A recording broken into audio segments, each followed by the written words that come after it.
All right, thanks, Ashley. Well, thank you everyone for joining us again. This is Ashley usually asks me, but she did it tonight. This is our number seventh episode of the IJSPT Journal Club. So it's great to have 7 under our belt. We appreciate everybody who's joining us tonight. We know it's a holiday weekend. We weren't expecting quite as many, or not a holiday weekend, but the leading up to a holiday. So we weren't expecting quite as many people, but thank you all that are coming. We have 2 great studies we're going to talk about tonight. We have 2 of the authors of our first study that we're going to discuss. Unfortunately, our author of the second study initially told me he would join us, but then I guess this morning he did the time conversion. I think maybe he's in Sweden or somewhere like that. Yeah, Stockholm, Sweden, and realized it's this time is like 1:30 or 2 a.m. his time, his or her time. So they opted out of joining us. But we still have Phil's going to join me. Phil's my co-host for the IJSPT podcast. He's going to be on hopefully in just a few moments.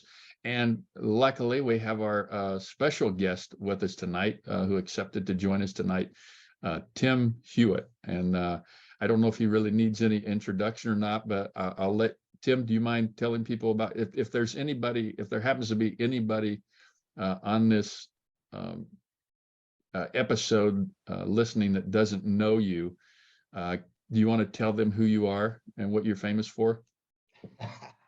Yeah, I'm a professor at Marshall University of Orthopedic Surgery and Biomechanics. I've been at Mayo Clinic, Ohio State, Cincinnati Children's for a lot of years. Rob had me pick these 2 papers because I love ACL injury prediction. It's one of my favorite things to talk about. I think it's really controversial, really fun, and I'm looking forward to joining the group. Great. Thanks for joining us. Phil, can you hear us, Phil? Are you live? No, I can hear you, but for some reason can't see you. The camera doesn't work. I think you look best this way. Hewitt, take your hat off, will you?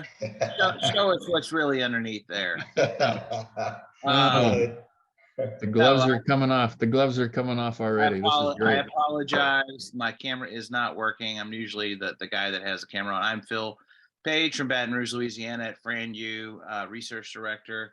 Just honored to be here with this group. Ashley, fantastic job. Thank you for all you do. Rob, of course, obviously coordinating this. Hewitt. Anyway, and our guests, thank you for being here. We appreciate that. Great. Thanks, Phil. So let's get started with our first study. We're going to start with the study by Allison. Is it Kuntz? Is that correct, Allison? Okay. So Allison, normally what we do on this, either you or Ryan can give us just a 5-minute overview of your study, and then we'll ask you questions or ask Tim some questions about ACL or injury prevention. Really, Tim, I think, is being very modest, saying that he only likes or loves injury prevention because he's really kind of all things ACL. So there's multiple things I think we could get his opinion on tonight, or I'm hoping we'll get his opinion on tonight. So Allison, either you or Ryan, do you mind just telling us about your study? I can take that over. Thank you. So we did a pilot study, as the title spells out, of looking at 4 main categories of ACL non-contact injury risk factors and ways to effectively and efficiently screen them in a clinical setting, with items that most clinics should have readily available to them, or most do have readily available to them. So we looked at range of motion of the hip and ankle, jump landing mechanics, hip strength, and then also dynamic balance with the lateral step down test. So breaking it up into those 4 categories and finding in the literature which of those measurements had cutoff scores directly related to non-contact injury risk, and being able to put it into one comprehensive program. So so tell us what you found. So we found that the participants that were in our study, every single one of them had multiple of these modifiable risk factors present that can be easily addressed with exercise and proper training to reduce their risk in the future by working on these mechanical deficits that we found that are directly related to strength and range of motion deficits. Great. So, Tim, do you have, let's just start with you. Do you have any specific comments toward the study that, as you looked at it, that came to mind? So Allison and Ryan, I congratulate you on this study. I think that's a very ambitious thing to do, to go after this. I think it's a really difficult thing to do. So injury prediction is, over the last 10 years or so, has gotten kind of a bad name. There was a paper that came out in a different journal about, it's probably been close to 10 years ago, that said, you cannot predict, don't even try, because you never can and you never will. And all of us keep trying to do it.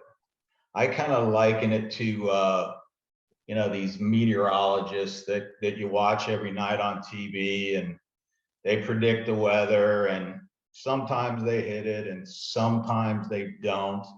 Of course, now what are we going to get? Thank God I moved last May from Minnesota, because I think we're getting like a bomb cyclone or something like that.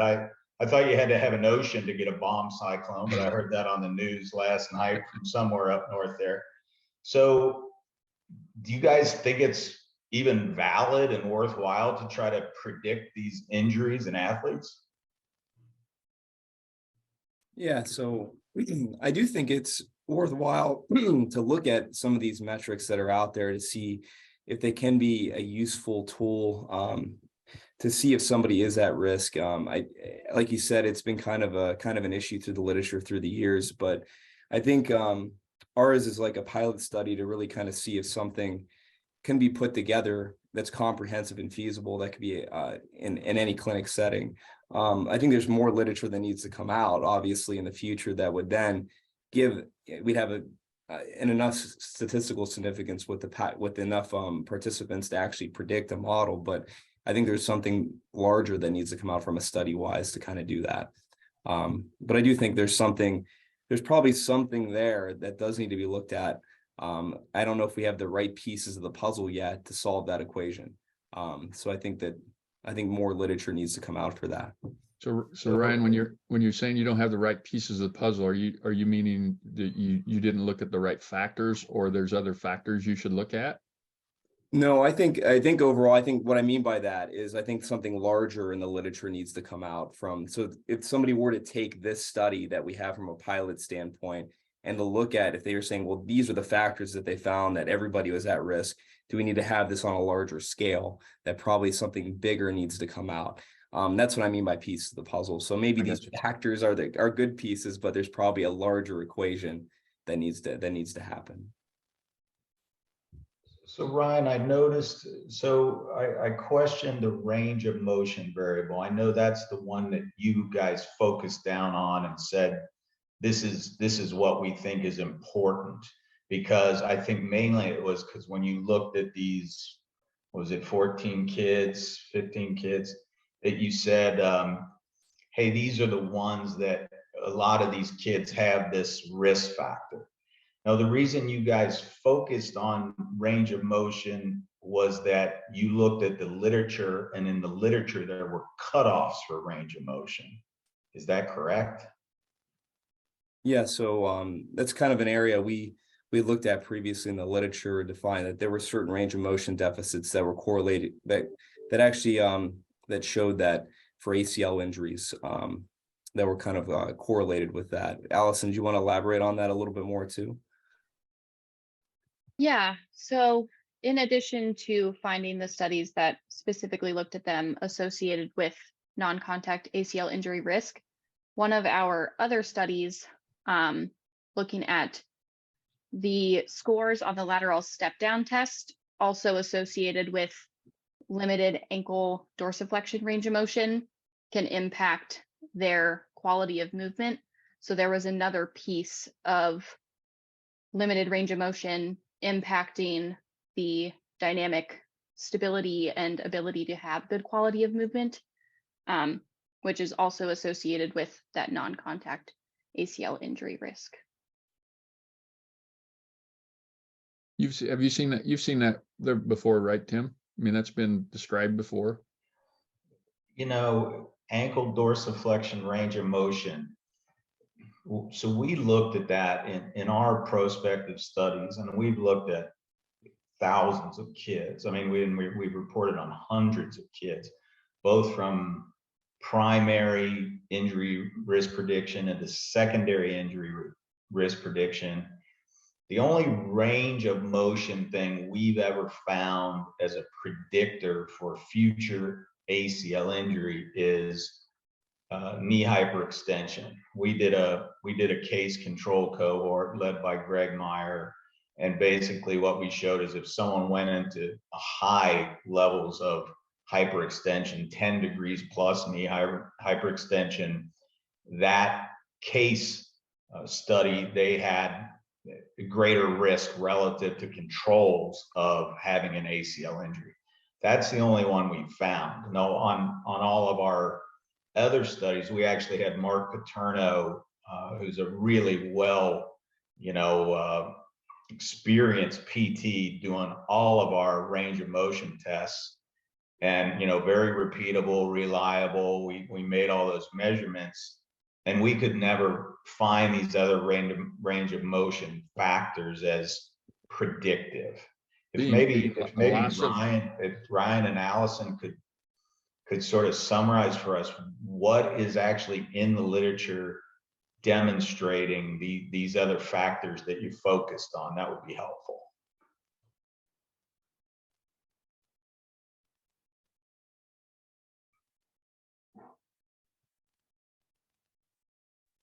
Sorry, I was trying to hit my unmute button. So you want us to summarize basically what other things that are in the literature regarding ACL risk factors? Well, no. What did you use? What was the data you used for your cutoffs? If you could just kind of summarize that.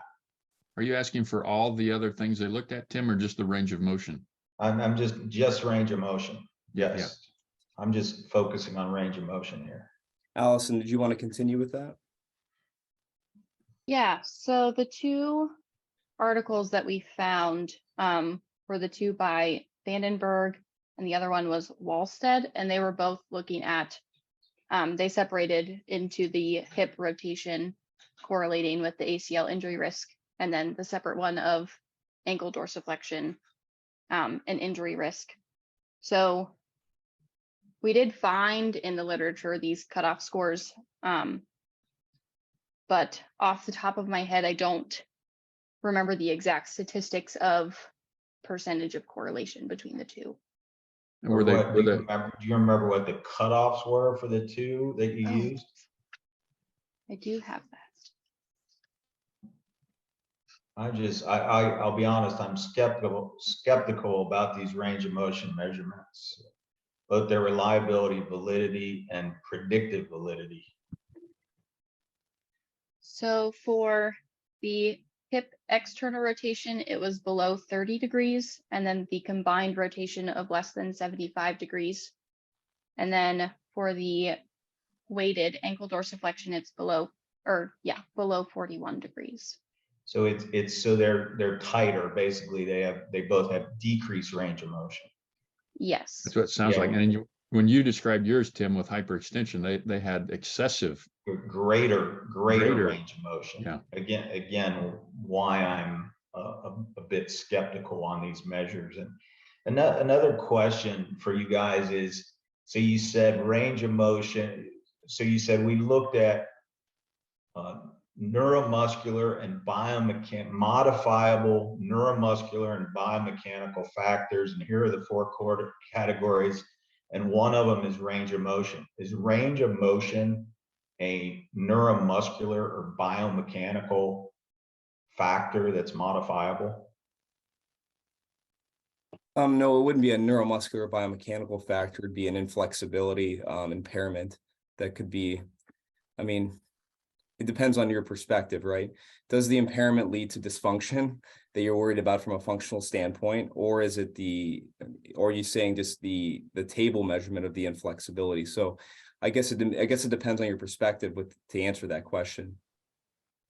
Yeah, I was just looking, I think in your purpose statement, it says directly, we examined modifiable neuromuscular and biomechanical variables for stations that address modifiable neuromuscular and biomechanical risk factors, including range of motion, jump landing technique, strength, and balance. That's why I'm asking, is range of motion a modifiable neuromuscular and or biomechanical risk factor? I'll jump in and say, yeah, it is, because it's related to flexibility. But if you're talking about range of motion is related to joint mobility and muscle flexibility. So neuromuscularly speaking, yes, I think range of motion does have a neuromuscular factor, but that's what we have to tease that out. Is it purely joint mobility, or is it a muscle imbalance syndrome situation? And is it a modifiable neuromuscular or biomechanical risk factor? If it's related to a muscle imbalance where there is a lack of flexibility due to perhaps increased tone or something, I think it is possible that it could be, yes. Allison, do you know on the studies where they found the loss of hip and ankle range of motion, were those all females like your study? And I think a lot of Tim's studies are looking specifically at females. Were they just females, or were they combinations of male and female?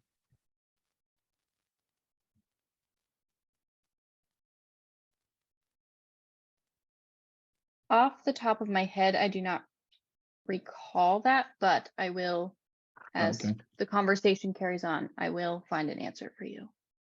I know I'm not technically supposed to be talking, but No, you can talk. Go You can for talk. it, Ash, Are please. females' hips usually excessively tight? So I think the other thing with the range of motion component is, from what I recall, and we sent these papers out a while ago, and so I've looked at it. I didn't refresh it today in my brain, but this was a passive measure, correct? At 90-90 for hip rotation. So as someone who measures a lot of hip range of motion, the differences in passive and active motion can be quite dramatic, and that may play a role as far as control, but also if they are limited, why they're limited. Like Phil was saying, is it a modifiable muscular tightness, maybe some capsular tightness, or is it someone who has significant FAI or something that is not really modifiable? And I will say, just anecdotally, that we will see at times, people who've had a previous ACL that are now coming in for their hip, and you kind of question,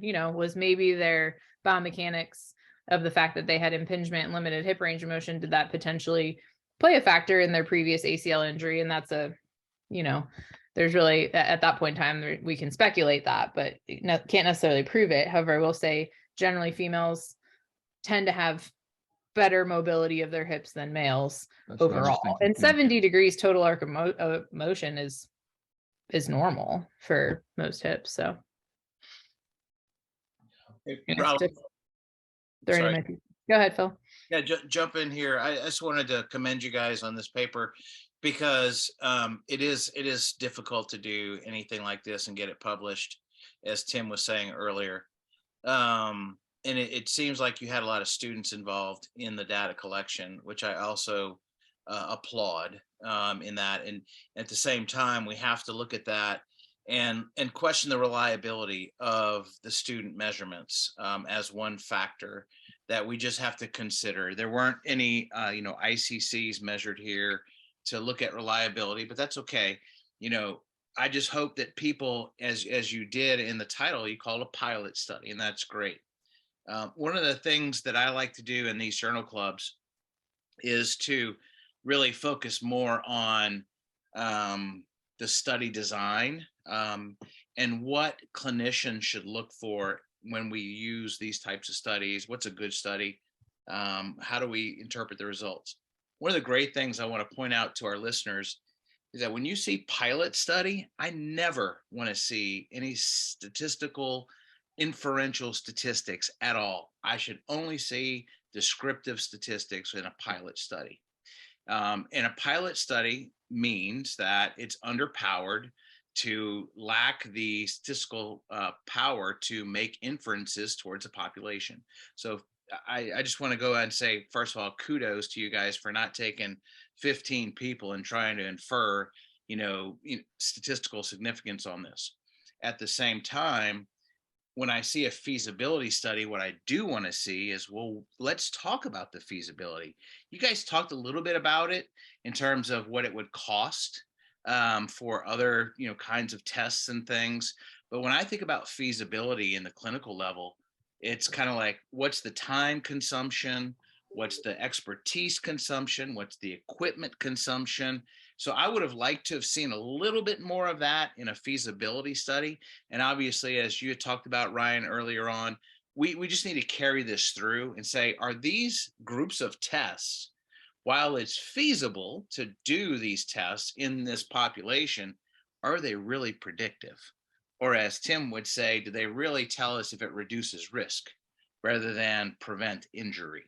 That's the kind of the big question here. So kudos to you guys. Just keep up the good work. I appreciate that. Just along those same lines, I was really interested, you guys, in your discussion about, you talked about as Phil said, the difficulty of getting these measurements and the logistics of doing this. Could you talk a little bit about that? Because, for example, at Marshall, we're getting all these studies going, but we have these same issues, because you're dealing with varsity athletes who have limited time. Can you talk a little bit about what you discussed and why you got into that and your conclusions, why you made that a major point that you talked about there? Yeah, so Yeah. go ahead, Allison. You can go ahead. Yeah, so we had quite a lengthy discussion of being able to reach the number of athletes that we wanted to reach, but also from the standpoint of the clinic location that we had used, we had only had a small amount of time that we were able to be in the clinic and complete the screening, which drastically limited the amount of availability of the athletes. So when we were talking about ways that we could have improved this if this was done down the road again, of bringing the screening to the athletes. So showing up at one of their practices, because there wasn't anything that we utilized that you had to be in a specific clinical setting to use. Everything was mobile and you could take it with you to actually go to the athletes and not have them set out aside an hour of their Saturday afternoon in the middle of summer break to be able to access this screening program. So talking about how could we make it more accessible to them and going to them versus having them come to us in a very small window. Yeah. Understood. To add to that, so this took about 35 to 45 minutes per each athlete to go through. Is that correct, Allison, if I'm not mistaken? So with everything factored in, there were some issues with like transportation, dealing with younger athletes, getting them to a separate facility. So having the ability to go on site actually would be highly beneficial. Of course, pairing it when their practice times were and other things like that.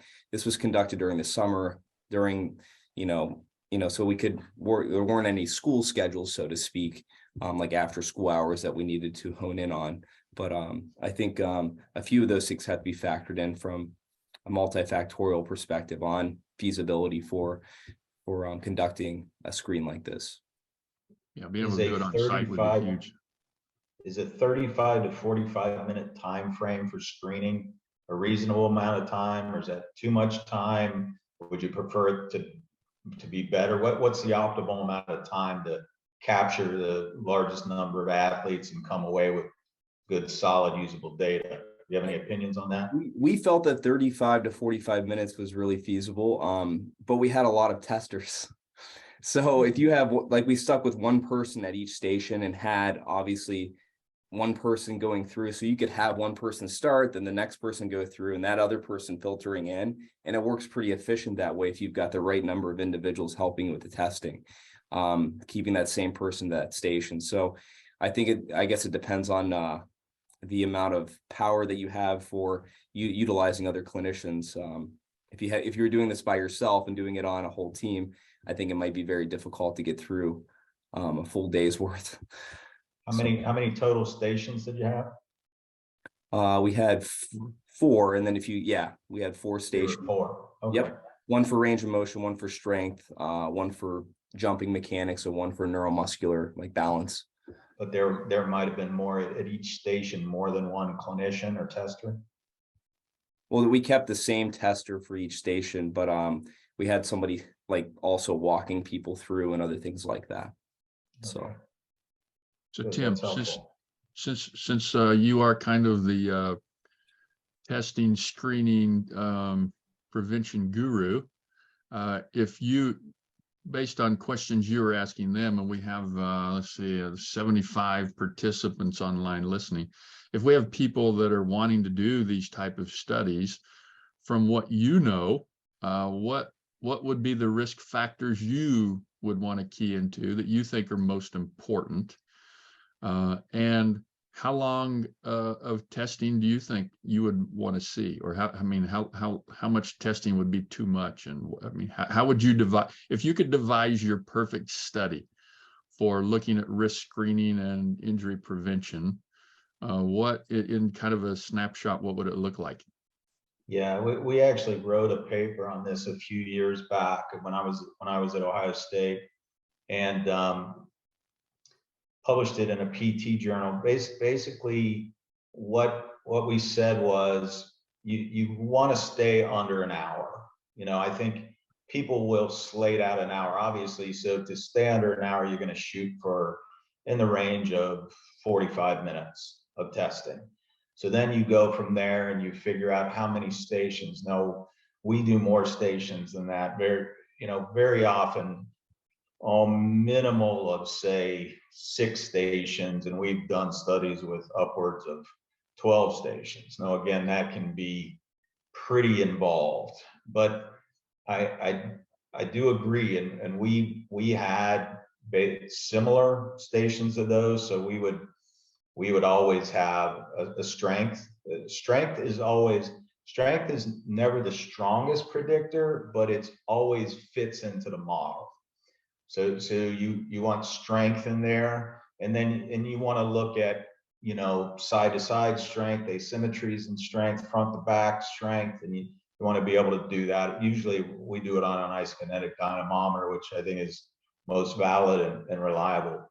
A balance station of some sort, as they used, is good and useful and can be a predictor. A jump station where you're looking at things like depth of jump, range of motion of jump, preferably force on the jump, and then looking at frontal and coronal plane, at least motion, if not moments. So you want to get those in there. You want obviously a station for mass. So body mass and BMI, you want to be able to calculate, because those always fall out in the equation. And then some measure of finer neuromotor control. And there's lots of different tools out there now, and they keep getting better all the time. Not necessarily valid. We haven't figured out what's valid yet. But the other thing is we wrote a paper on, if you look at these predictive algorithms, what you almost always come out with is a maximum of 5 variables. So if you want a variable that's going to be predictive, you want one with a correlation to your injury, an R of at least 0.4 to be useful. Okay, that's gonna account for about 20% of the variation in your model. Therefore, if you want something to account for at least 20%, you shouldn't need more than 5 variables, because then you're just adding a lot of work and a lot of time onto something that's not adding much to your predictive value. So I think this paper, you guys are on the right path. And whether I would add in range of motion, in many studies I have added in range of motion, and sometimes, again, a simple screen like knee recurvatum, which is really fast and easy, has been predictive, whereas more involved measurements with goniometers, looking at hip and ankles, I haven't found to be in the past, but that could be one of your, say, 5 variables that fits in. I'm guessing it's not going to be one of the greater contributors. I think you really need to look at, as Ashley was pointing out, toward dynamic motions and dynamic control. That's what's going to be better for injury prediction, if you can do injury prediction. As Phil was pointing out, prediction, prevention, my better terms, I think, for those are risk stratification and risk reduction. That's really what we're trying to get at here, because even though every statistician you hand data to is going to want to say predict, it's probably not what you're doing. And although everyone out there that's working with a team wants to say what they do is prevent, that's not what we're doing either. We're reducing relative risk. And this, you can battle all day on the twit over this, what the correct words are. We're never going to bring out prevention or prediction out of the lexicon, but to be more precise, especially in an academic paper or in an experimental design, risk stratification is a much better term than prediction, and risk reduction is a much more precise, exacting term than is prevention.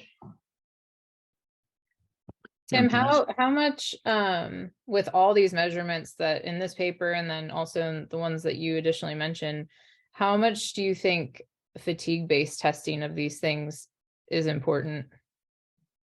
It depends on what you're looking for. I don't think for an ACL injury, I don't think fatigue is a real problem.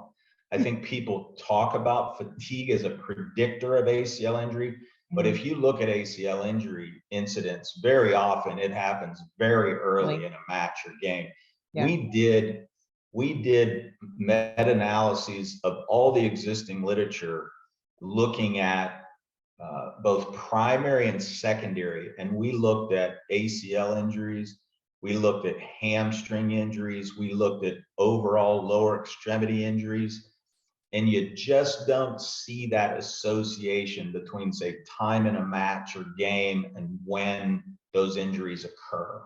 I think that's, again, it's kind of intuitive. Fatigue has to cause an injury, but what you have to keep in mind, especially for an ACL, ACLs happen when you're moving fast and you're generating really high forces. Right. That doesn't happen as much when you're fatigued.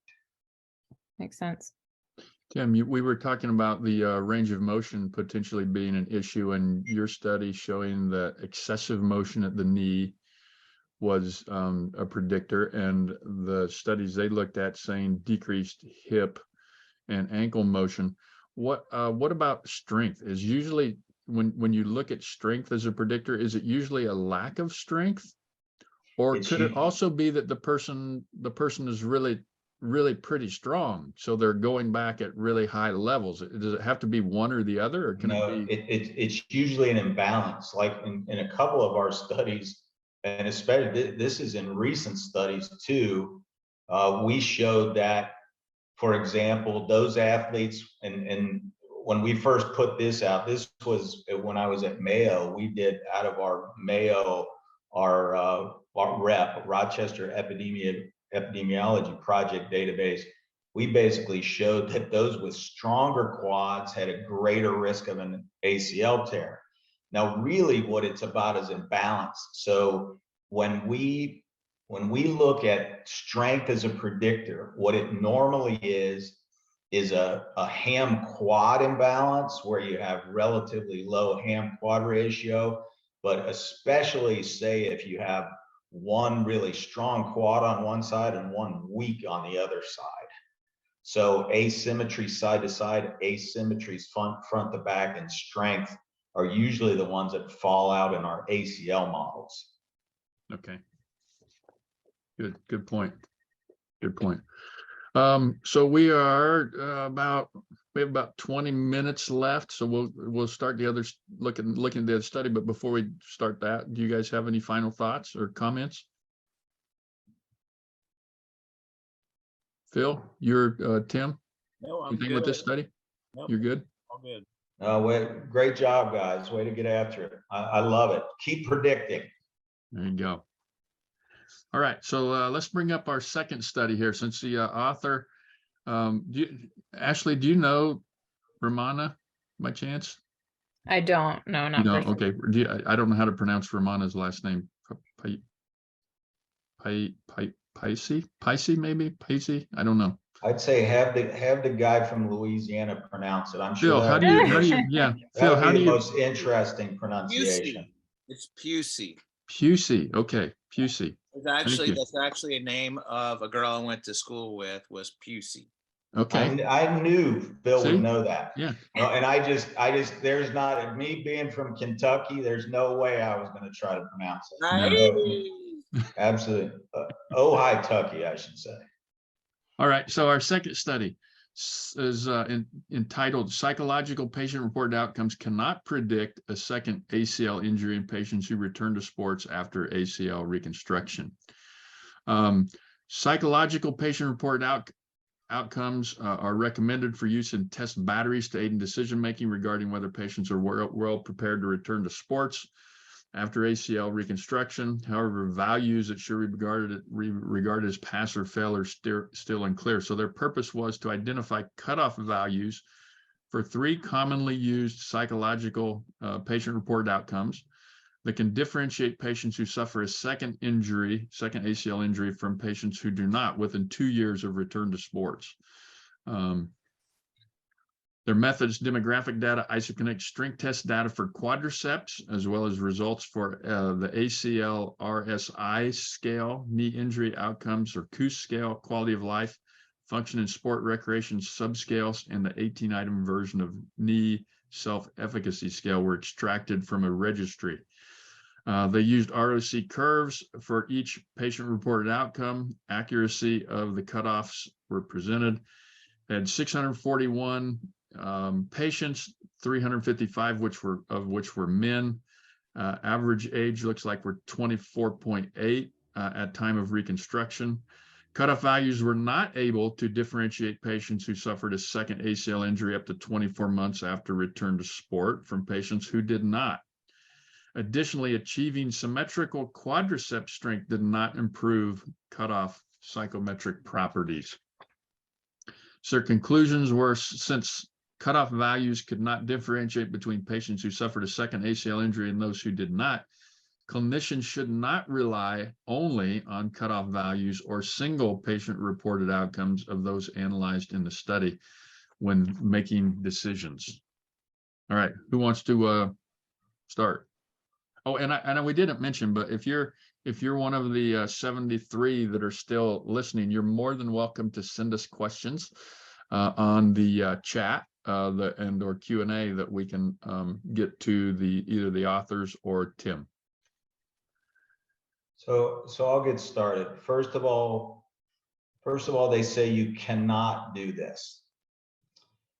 Well, there's at least 3 papers published in the literature, including one of their own this year in the Journal of Arthroscopy, that shows that you absolutely can predict using cutoffs, which is just mind-blowing to me.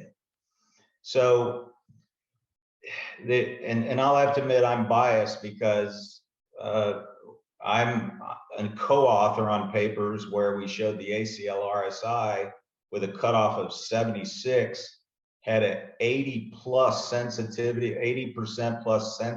and specificity for predicting second ACL tears.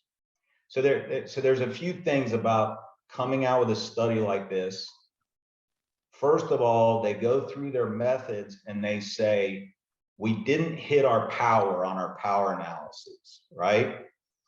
And then they said, their power analysis required 33 in each group, which required 66 patients. They only had 64 patients, which was below power.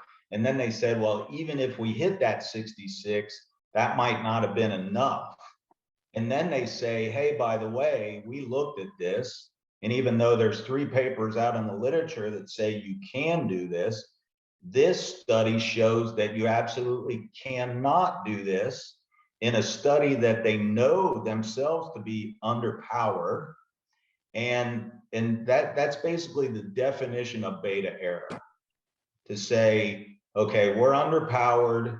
We're probably even our power now, even though we were under our power analysis, we may not have had enough even if we hit it. And then to say you can't do it, that's the definition of beta error.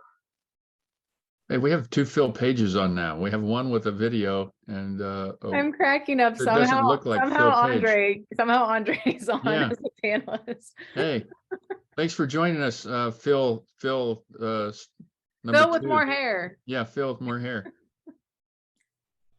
I have no idea. Welcome to the party. He's like photobombing. He's like photobombing us here on the Journal Club. Way to go. Love it. I just got done taping. What do you think, Andre? Can we or can we not risk stratify? I think risk stratification is something that's been under discussed and overutilized in the last century. It's really, really, really hard to do. Here's the thing about it, and everything that's out there is flawed. There's no doubt about it. There's no perfect algorithm. You cannot predict to a person who's going to have an injury. We all know that. That's absolutely a fact. You'd be a fool to think otherwise, right? However, there's pretty good data out there in the literature that you can risk stratify into 3 or 4 or 5 relative risk groups. And I think it's useful. And those naysayers who say you can't do it, and we just did a study that shows, even though it's underpowered, that you can't do this, and even though there's 3 papers in the literature that say you can, including our own, that it's just that it's flat out error to say that. And here's the other thing, is as long as you say it, you can tell the meteorologists, hey, idiots, you got the bomb cyclone wrong. Minneapolis did not get a bomb cyclone. And I almost guarantee you Minneapolis will not get a bomb cyclone. The point is, people are going to still keep doing this. Yes, it's the holy grail. We all want to know these answers. We want to know whether one athlete has a higher risk so that we can target that athlete for intervention that lowers their relative risk. But there's no doubt this is hard to do. We just have to keep getting better. And with all the technology out there, machine learning, artificial intelligence coming online for any idiot like me to be able to do it, the thing is, I think it's valid moving forward to try to keep after this and keep getting better and think about, what are the best models? Again, the 5 facts max hypothesis. You don't want to go over 5 variables. Don't waste your time or your athlete's time. Absolutely not. You want to gear it, but we still need to come farther, because what we're currently doing for returning athletes to sport post ACL injury, we don't know yet. No. We don't have good risk stratifiers yet. And we've got a way to go, but that doesn't mean, oh man, just because these guys, this didn't work for them, give it all up. No, and I can tell you the psych factor, it's one of those 4 or 5 that you want to use. It's an important one. But is it going to predict the whole thing with highest sensitivity and specificity? No, it is a part of the equation. Keep using it. Keep figuring out how to get better, inserting that as one of the variables into your equations. Luckily, I don't feel very strongly about this issue. No, it doesn't sound like it.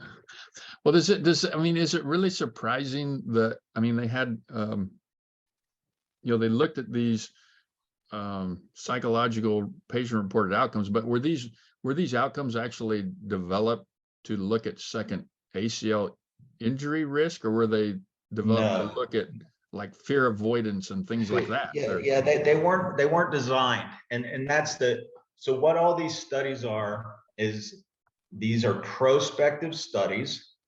However, the data then is looked at retrospectively.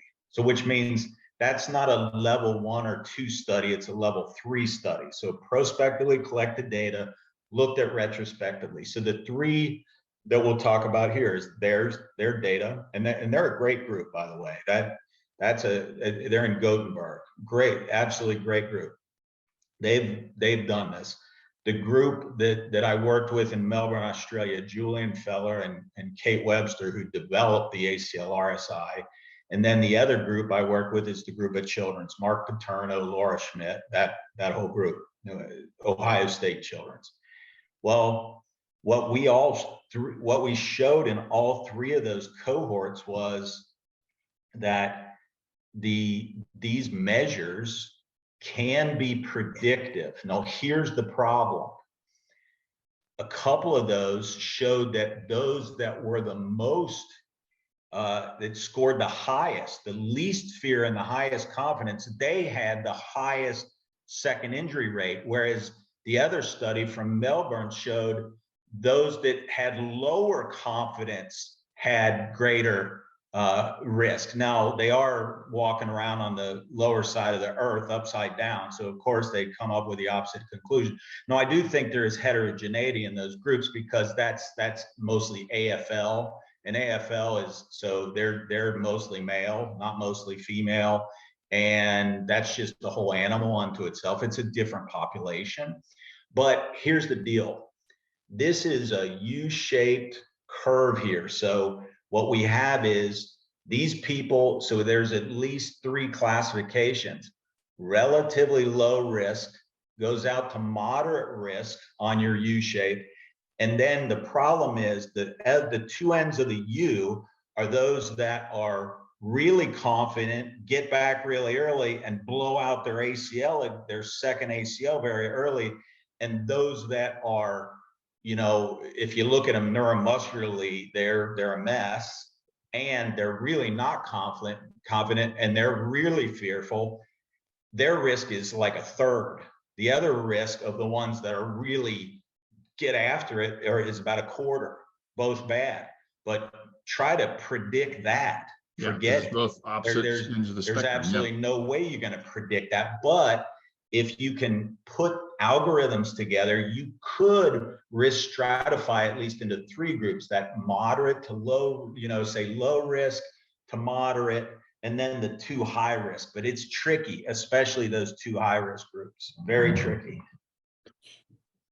Tim, I'm jumping in here just because you and I spoke a while back about some of the stuff we've been doing with our motion analysis stuff here, and we're nowhere near making any strong argument. What we have found is that month 10 to month 13 and even 14, no matter if our player is confident or hesitant, we've been putting them in the unit. We found that their tendency is on the involved extremity, and this is ACL, this is meniscus. We thought we did all ACLs at first, and then we started messing around with meniscal repairs, especially the ones that were not weight bearing for a period of time. We found that, and when they're back running, like we're looking at them, they're braced up. Hey, we're straight line running. We're starting to, coaches getting confident, kids getting confident. Let's start doing some cutting. Let's engage in practice. And we put them on the field with the Naraxon system, and all of them, and we're seeing it's almost predictable. They tend to run, and all of a sudden that involved extremity goes, and it's almost, I wouldn't say a valgus moment, but somewhat of a valgus moment. They almost pole vault on the extremity and put it under their symphysis pubis, and the uninvolved side is outside their center of mass. So what we're finding is that it's almost like we have to reassess we have to re-engage from a rehab perspective. I don't mean rehab, I mean very focal strength training to build their confidence, so they move that extremity outside of that kind of that center of gravity position and move it a little bit more laterally. And to me, that's when they start to find that we see a direct correlation. All of a sudden now their speed increases, their triple extent, everything that our speed coach looks for starts to look right again. And we also kind of hesitated with showing it, because some of our guys were uber confident and they looked like shit on the motion analysis, and kids who we predicted to look like shit did look like shit. But we honestly, dude, we couldn't see it. We could not see it visually, even if we put them on coach's eye, even when we pulled the film up, we just couldn't see it. But the way the system allows us to paint distal femur and remove everything else. So it's almost like, and by no means have we gotten enough to even say anything, but our tendency now is to start re-engaging at 10 to 14 months to say, okay, coach, and we're re-engaged with our strength coaches. Look, this is where we need to start moving. And we've used stuff like resistant lateral lunging, resistant lateral presses, anything that's going to move them outside of that comfort zone, because they've actually, unfortunately, they've acquired a pattern of movement. And that could be, we kind of think it goes back to, hey, were they in a brace and non-weight bearing for a period of time? So they were in a period of locomotion with something weird on their leg, right? They weren't weight bearing, anatomy is different, all this other good. So the nervous system kind of, to me, adapted a new way of walking. Now there's, there are going to be arguments one way or another that walking is not a precursor to running or skipping or that kind of thing. But we think that once they do and they're moving around and they get back to kind of doing our rehab based stuff, and it all looks great, and the Cybex test is great, and the single leg triple hop is great, and all that great, it's all awesome. But when it comes down to that locomotor motion of actual running, that should be an ingrained pattern. I think we find that there's a virus in that ingrained pattern that's really hard to kind of see. And I think they all come out of it maybe at 2.5 years or 2 years, but maybe that we're thinking there's so way that we need to re-engage at that. It's 9 to like 14, 13 months. And it depends on how the kid's progressing, to re-engage that and try and use a little bit better technology to assess if we're going down the right path. The other thing we found is that not every kid responded the same. We thought, okay, we're gonna come with these great drills, right? Okay, we got our drills for creating, this confidence outside of your center of gravity. And honestly, dude, it shits the bed with some kids and does great with others. And some stuff we didn't think would work did work. So we're it actually revalidates all the stuff you've been telling us, right? Even it's 2 years on us, 2 years on it.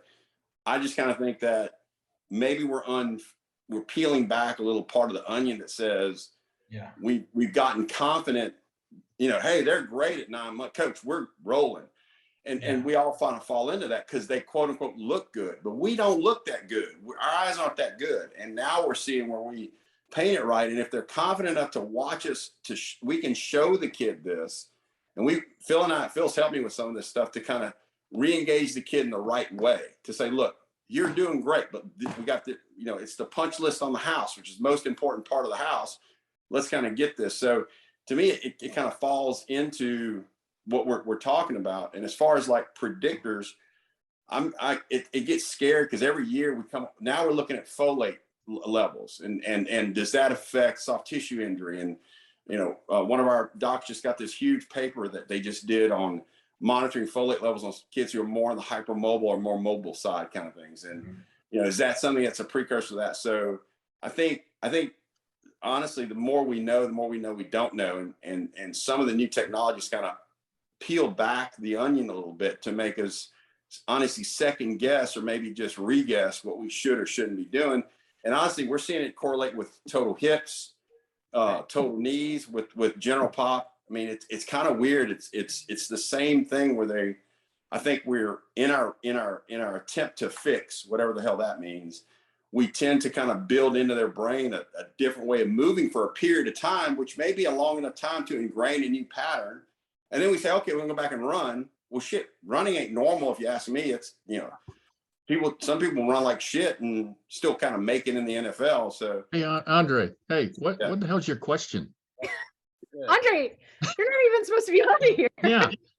What's your Andre, question? You're Andre, just rambling, so- Jesus. So let's talk about peeling your what you call peeling your onion is I call risk profiling or risk stratifying. So if you look at the legs of that, you're on one leg. You're at the hyper confident, no anxiety athlete that's high level is getting back. Now think about them. Usually a higher mass athlete, tighter athlete, usually male, okay? Whereas the other one on this other side here, and they have about a quarter risk of a second ACL tear. Now let's risk profile on the other side. They fail your big valgus drop vertical jump test, and they're loose. They're very likely female, and let's re-stratify more. They're much more likely to rupture their contralateral side. So you tell me you can't predict, you can risk stratify. Again, just looking at those two profiles. So even though this is very difficult to pull these athletes because you have high risk athletes at both ends of the spectrum, we can start risk profiling, risk stratifying those athletes. That's a lot of good information there. I think you guys are on the right path for sure. It's a bumpy path, and every once in a while you get hit with a bomb cyclone. I'm sorry, I didn't know that I was supposed to ask a question. What? Hold on, Dre. Hold on, bro. We don't have. We're just giving you a hard time, man. Look, I know. I do want to say that this was a well done, I think, study in terms of the things that we look for in quality. They talk about reporting guidelines. They use the receiver operating curve. And they talked about UDINs and all these great things. Yes, agreed. Some of those things like sensitivity and specificity can kind of go over the heads of some clinicians. But the foundation, as Tim was saying, was these psychological outcomes probably weren't the best to look at for this predictor of second injury. And I've, Tim, you and I have talked, and I've followed your stuff. I totally love the 5-factor rule. 5 facts max. Yep, I think that is exactly what we should be looking at. But this paper tells us that ain't one of the 5. So no, I disagree with you, Phil. It is one of the 5. Maybe not the exact. Again, their own earlier study that they published this year in arthroscopy showed that it was one of the 5. But I think it's not. Right? I think the problem is they looked at a heterogeneous population of mixed. I think it was 60% male. Yeah. And then they were throwing those. That's what I was getting at. So they had in there those super confident. Of course, if you have super confident ones that go on real early to a second ACL tear, and you have really unconfident ones that are going back and later, usually that's another part of the profile because they're not confident. They're going back later and they're tearing later. I think because of its heterogeneity and there's a mix of those in there, that's the problem with it.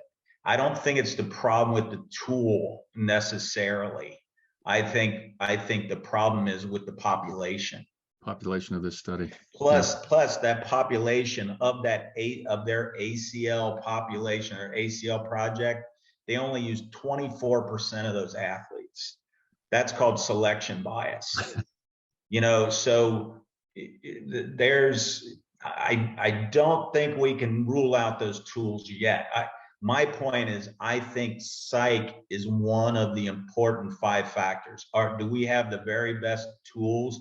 I don't think in any of those 5 factors we have all the best perfect tools yet, but we're getting better. Cool. Well, guys, I hate to tell you this, but we're out of time. This always happens. Like it gets really exciting. We get ramped up, and our time is up. Believe it or not, it's already been an hour. So are you telling me I don't have any time to sing? You have no more time. Man, okay. I am crushed. I'm disappointed too. Yeah, we are too. Oh, we may have to have you back. Outside is frightful, but the fire is so. I need Gotta go tonight.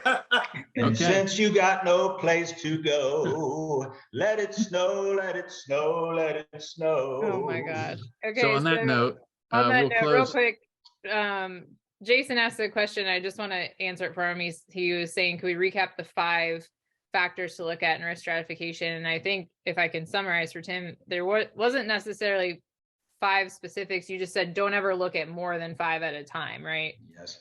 It depends on You where have some preferred, but yeah, some preferred.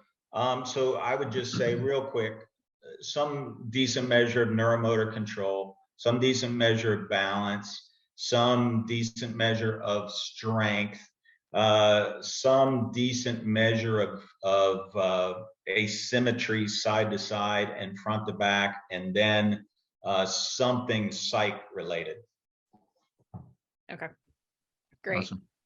Hey, thanks everybody for joining. Tim, we appreciate you joining us tonight, man. Man, it John. doesn't You too, show Andre. signs of stopping.